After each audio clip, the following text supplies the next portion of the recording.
Muy buenos días, Panamá. Hoy es viernes 15 de septiembre. Usted nos ve por Next, Canal 21, nos escucha por KW Continente.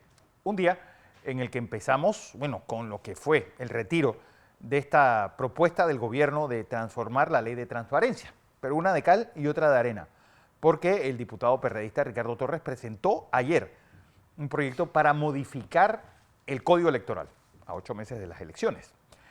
Bueno, un fin de semana de vértigo. ¿Cuáles van a ser las alianzas que se anunciarán este fin de semana? ¿Quién será o quién será él o la vicepresidente que anunciará el vicepresidente candidato del PRD, José Gabriel Carrizo, el domingo? ¿Y qué pasará en esa alianza entre el Partido Panameñista y Cambio Democrático? Bueno, un día en que la tragedia de Libia sigue con números realmente espeluznantes. Más de casi 12.000 fallecidos es lo que se está contando ahora que el mar está devolviendo los cadáveres de aquellos pueblos que literalmente los arrasó la lluvia. Y, bueno, también una situación similar con este terremoto ocurrido en Marruecos. Bueno, y don José, 15 de septiembre.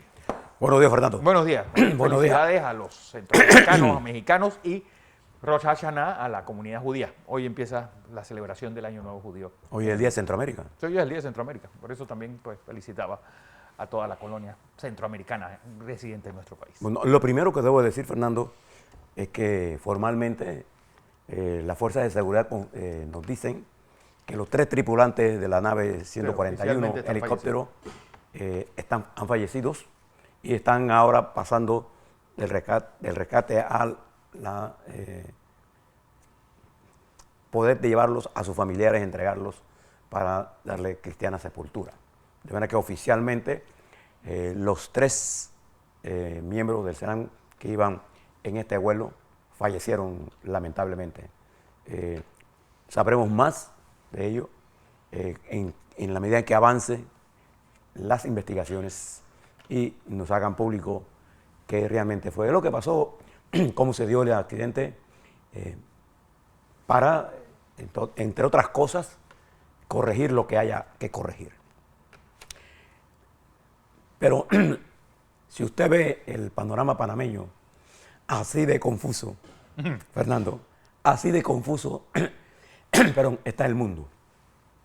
En los Estados Unidos, voy a partir por allí, y con Europa, en el componente económico de esto, una de las cosas más importantes que está ocurriendo en ese país, amigo y aliado nuestro, es la huelga general de los trabajadores automotrices. Por primera vez en la historia de los Estados Unidos, del movimiento laboral y sus luchas permanentes, hay una huelga que afecta al conjunto de las empresas automotrices. La General Motors, la Ford y la Stellantis. Las 3 empresas se enfrentan a un término de la convención colectiva y una huelga general. Grábese este nombre: Shawn Fain, el presidente de la poderosa Unión de Trabajadores de la industria automotriz, se convierte en el hombre más importante de la economía de los Estados Unidos. Hoy, sí. Hoy ¿qué tal el recuerdo de aquella crisis de 2008?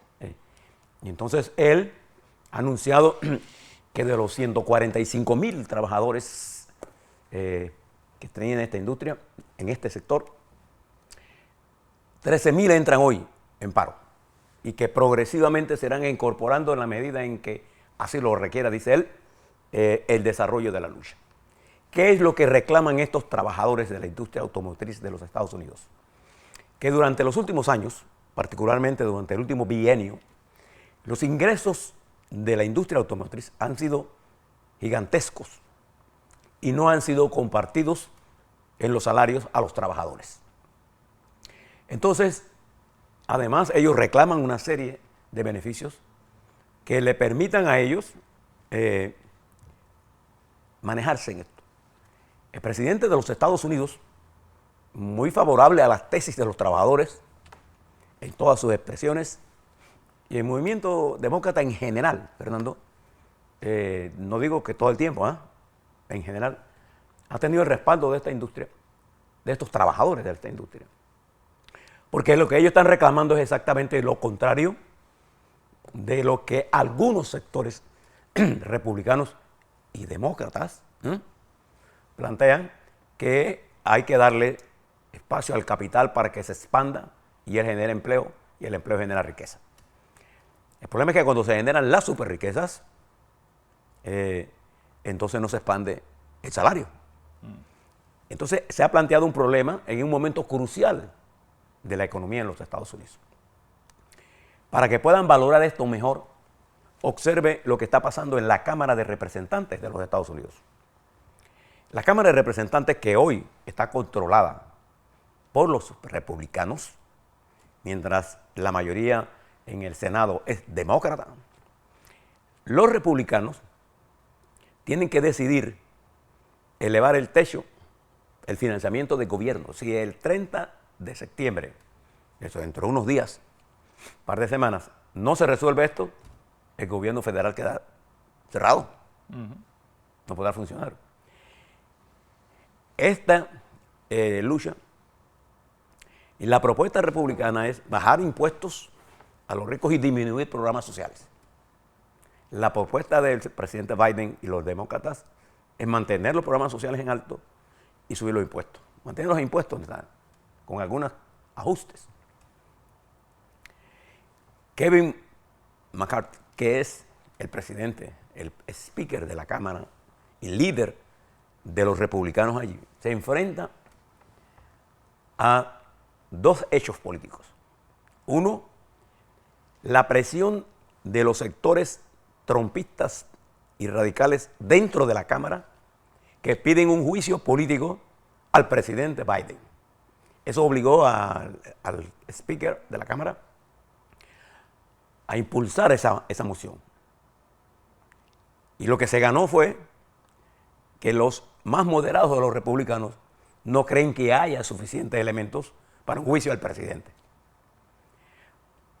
Pero en un juego audaz, el speaker de la Cámara dice que simultáneamente a esto, él propone y mete la moción para discutir el financiamiento del gobierno central, federal. Wow.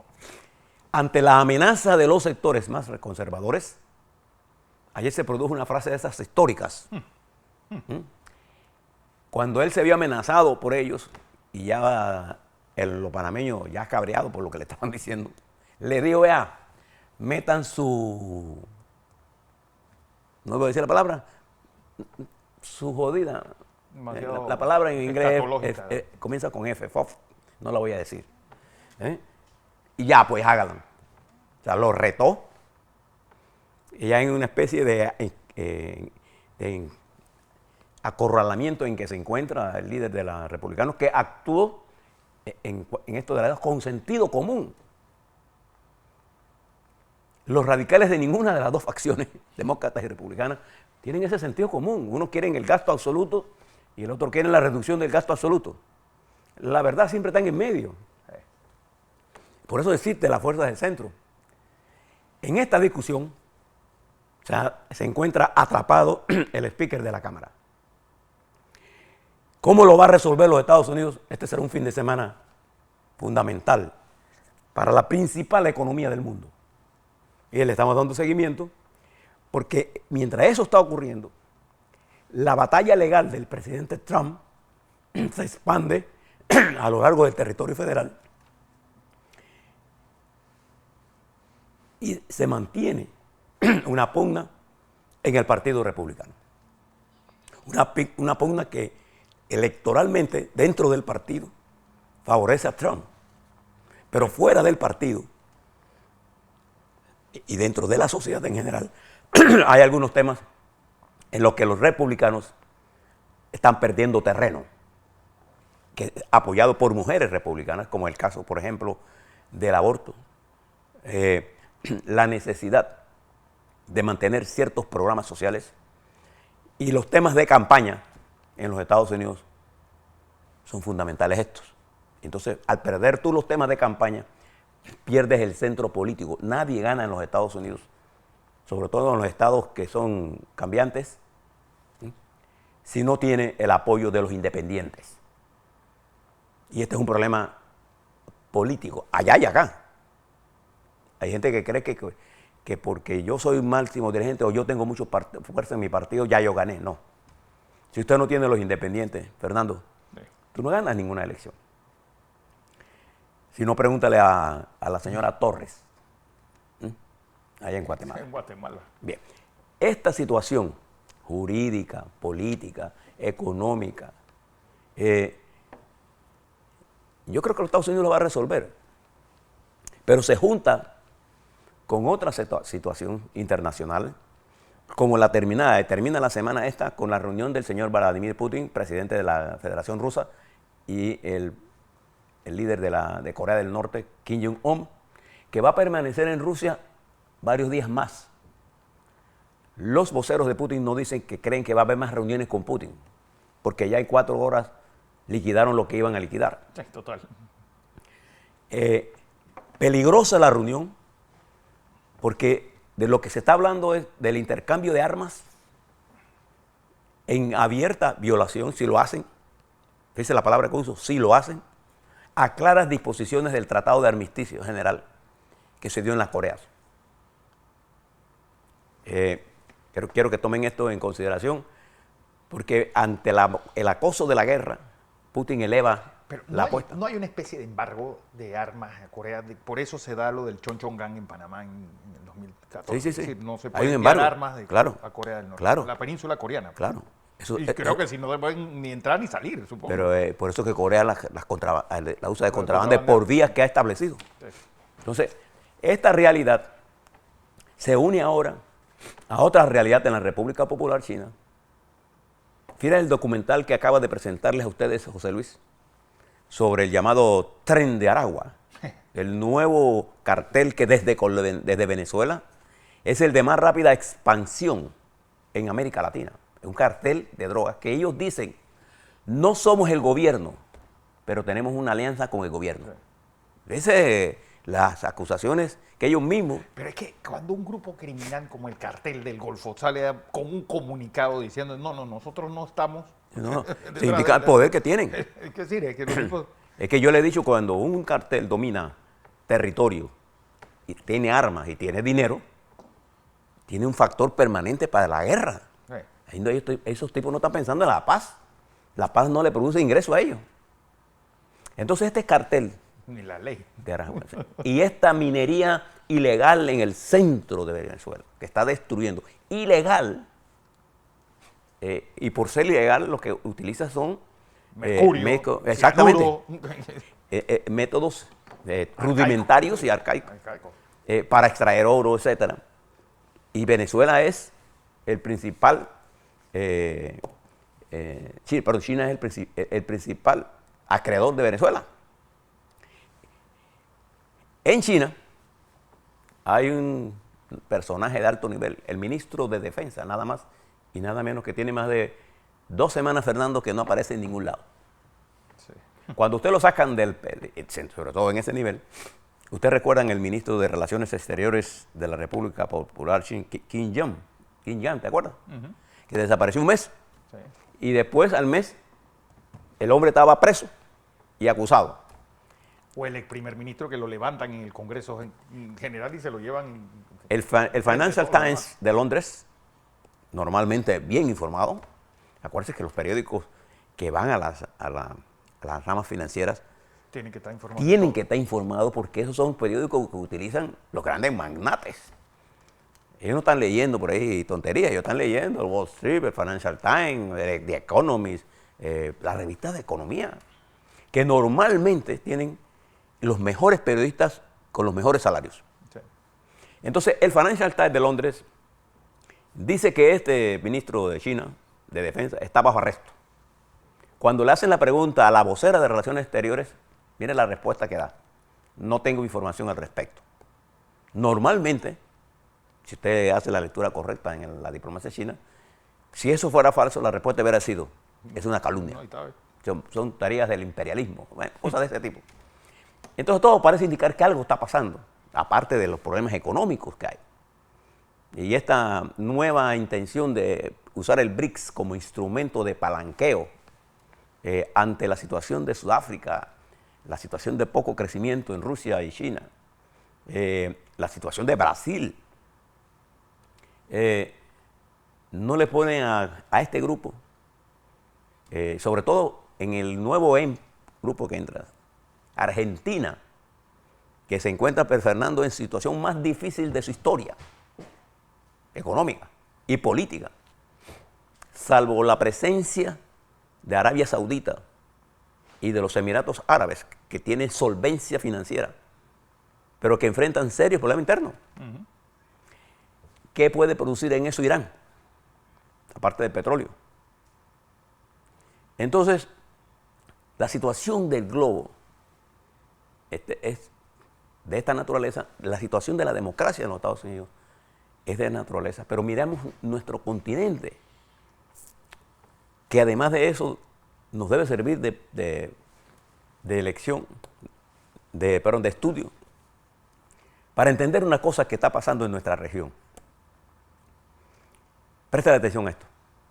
Nosotros tenemos en nuestra región, en general, y en Panamá en particular, una falta de cultura de diálogo. No tenemos cultura de diálogo, Fernando. No. Cuando hablo de cultura de diálogo, es que independientemente que Fernando y yo pensemos diferente, respetamos nuestros puntos de vista, sabiendo que en esa diferencia de opinión, por algún punto está la verdad, y que es nuestro deber de los dos buscarla. Además que el país tiene que estar por encima de cualquier mezquino pensamiento que yo tenga. Pero para lo que en nuestra América lo que prevalece es la descalificación. Usted lo ve en Argentina. Aquí en Panamá todos los días. En Argentina, llevada a su máximo nivel, desde el ataque violento al Papa, al sistema, a la corrupción, sin soluciones reales. Sí. Cualquier sea la solución de Argentina, mis queridos televidentes y radioescuchas, pasa por un ajuste estructural de lo que se está haciendo. Significa un ajuste al cinturón a Totti el Mundi. Esa es la realidad. Con o sin dolarización, Argentina necesita una reestructuración. Pero es la definición de las redes sociales en sus ataques de descalificación, eliminando lo poco de cultura, de diálogo que tiene un país como la Argentina con tanta experiencia, o Chile. Chile. Que su desarrollo cultural. No, y además que el desarrollo de Chile de estos 30 últimos años se debió a ese punto de encuentro de la concertación que al final era el centro político, entendiéndose, para poder excluir a los extremos. Y fíjese de esto, lo que les contaba en Guatemala, y nuestra insistencia en Guatemala, porque ese es el ejemplo más potente de la utilización de la justicia como instrumento político en medio de un proceso electoral. Ayer no, en la madrugada de hoy, porque esto ocurrió como a las 1:30 de la madrugada de hoy, fue asesinado Aníbal Ramírez y su esposa Marcy Morales, ambos ex candidato a la alcaldía de síndico de la alcaldía de San Pedro de Néctar. En la madrugada fueron asesinados a tiros él y su esposa, los dos miembros del partido Semilla. Él, portaestandarte de la lucha anticorrupción y de la necesidad de incorporar a la gente a la vida política, fueron asesinados. Ayer y anteayer, la Fiscalía, en abierta violación a la Constitución, entra a una investigación a las oficinas del Tribunal Electoral, abre las urnas y elimina la cadena de custodia. Y esa no es potestad de ellos.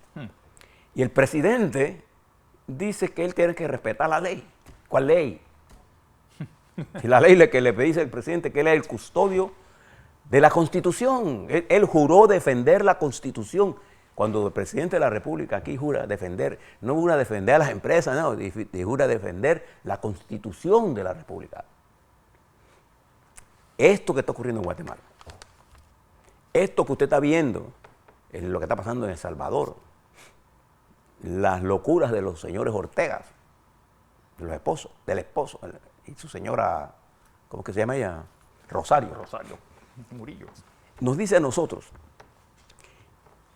que si usted mira ahora, uno de los países que jugó un papel importante y ahora lo juega en el sentido negativo, que es Venezuela, captado y capturado por el crimen organizado en sinergia con el Estado, produce la exportación de material para el crimen organizado y de un éxodo sin precedentes que ha afectado la estructura de nuestra nación. Panamá está siendo agredida por esta política del señor Maduro con la complicidad del presidente de Colombia. Porque quien controla el área donde estamos nosotros es el cartel del Golfo. El que da un comunicado y dice que ellos no tienen nada que ver con eso. Lo que te reitera de que ellos tienen que ver con eso.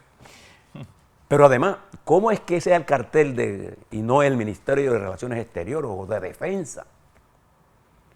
Mientras la FARC y la ELN penetraron Ecuador, lo que usted está viendo en Ecuador fueron esas políticas del señor Correa destinadas a permitir y a convertir en Ecuador en la tierra de los latinoamericanos, la que permitió ese éxodo y permitió la salida y obligó a la salida de la base norteamericana que capturaba aviones para impedir el desarrollo.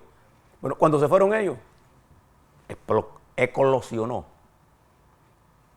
la transferencia del poder del Putumayo hacia Ecuador. Y en Perú está ocurriendo exactamente lo mismo con la frontera con Bolivia, en donde se está la minería ilegal traficando oro hacia Bolivia. Y en Bolivia se está desarrollando el crimen organizado de los carteles de la droga de Brasil, de México y de Argentina. Esa es nuestra región. Frente a ese problema, nosotros los panameños tenemos que reflexionar con mucho sentido de responsabilidad. Por ahí vi una iniciativa de un legislador interesado en restringir el número de aliados que pueden ir en los circuitos plurinominales. Me parece una buena iniciativa, me parece. Sí, pero ya no es. Pero más importante que esa iniciativa es por qué nosotros no discutimos cuál es el apuro de nosotros de definir esto en septiembre. A ver, lo que tenemos ahora mismo a todos los partidos, porque ahora le hablo sobre eso, pero lo que tenemos a todos los partidos en una corredera mortal. Pero es que la camisa de fuerza se la pusieron ellos mismos. Claro, Es que claro. También las estupideces hay que te pagan con... Sí, pero bueno, aquí está la práctica. Nada nos impide a nosotros. Si yo metí la pata, no hay ninguna ley de la República de Panamá Sí, que pero diga eso que yo tiene la debo 2 años de estar durmiendo, cogiendo polvo. Pero es que ahora estamos sintiendo. Es que ahora lo van a sentir. Yo creo que es más importante que sentamos a discutir. Porque fíjese, el calendario electoral lo estamos forzando. Llevamos un año de estar forzando al gobierno, porque todo esto genera presión y discursos políticos de quienes prometen de todo y no resuelven nada. Y a pesar de todas esas cosas, en la región de América Latina, el país con más poder de abordar con seriedad sus problemas somos nosotros. Deberíamos ser. Somos nosotros, pero como vamos rumbo a lo que le estoy contando de otros países. Nosotros estamos camino a Guatemala, o a Honduras, o a El Salvador, una cosa así. O peor, a Ecuador. Ajá. Nosotros estamos en un camino peligroso. ¿Por qué? Porque nuestra economía es dolarizada, tenemos centros financieros, nosotros tenemos canal, tenemos comunicación interoceánica, nosotros tenemos los elementos que el crimen organizado quisiera tener en sus manos. Sí. Entonces nosotros tenemos que protegerlos y no caer en esta guerra de guerrillas verbales, Gente mirándose los que lo primero que hace es matar la democracia. No matar Hoy día de la democracia. Hombre. Bien, a la vuelta. Vamos a hablar de qué va a pasar este fin de semana, este apretado itinerario. No creo que haya periodistas para cubrirlos, ni objetividad para narrarlo. Pero nosotros le estaremos informando y el lunes estaremos haciendo el balance. Ahora le damos todo lo que está ocurriendo en el panorama nacional a la vuelta, Fernando. Así es.